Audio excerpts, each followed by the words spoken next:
దేవుని కోసం నిలబడాలంటే ఫస్ట్ థింగ్ అదేంటంటే కరేజ్ ఉండాలి. ఆ కరేజ్ ఎక్కడి నుంచి వస్తుందంటే దేవుని యందు నిన్ను విశ్వాసం ఉంచడం వల్ల. అందుకని అంటాం బిలీఫ్ నుంచే బిహేవియర్ వస్తుంది. ఇందాక సిస్టర్ మాట్లాడుతున్నప్పుడు ఏమన్నారంటే మన రహస్య పాపాలు దేవునికి తెలుసు, మనం ఏం చేసామో ప్రతిదీ ఆయనకు తెలుసు. ఆయన తెలుసు. ఆయన దాచిపెట్టడానికి మరుగు చేయడానికి ఏం లేదు. దేవుడు సర్వవ్యాప్తి అన్నప్పుడు దేవుడు అన్ని చోట్ల ఉంటాడు అనేది నీ బిహేవియర్ అయితే, బిలీఫ్ అయితే నీ బిహేవియర్ ఏంటనంటే ఎక్కడ కూడా నేను పాపం చేసినప్పుడు కూడా ఆయన సన్నిధిలోనే పాపం చేస్తాను. అది నా బిహేవియర్. అదేం చేస్తుందంటే బిలీఫ్ నుంచి బిహేవియర్ వస్తుంది.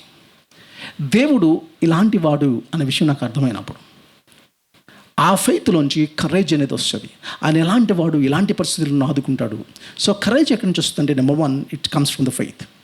రెండోది courage results from the purity. అదేనంటే కన్ఫెసింగ్ సిన్. డేవిడ్ పాపం చేసిన తర్వాత దేవుని దగ్గరకు వచ్చి తను ఒప్పుకోవడం మనకేంటో చూస్తూ ఉన్నాం. నేను తను చేసిన ప్రతి తప్పును తను కన్ఫెస్ చేయలేనిది ఏది లేదు. తన జీవితంలో ఏ పొరపాటు చేశాడో అది తీసుకొచ్చి తన దేవుని దగ్గర ప్రతి దాన్ని సెట్ చేసుకున్నాడు. దేవుడు దాన్ని యాక్సెప్ట్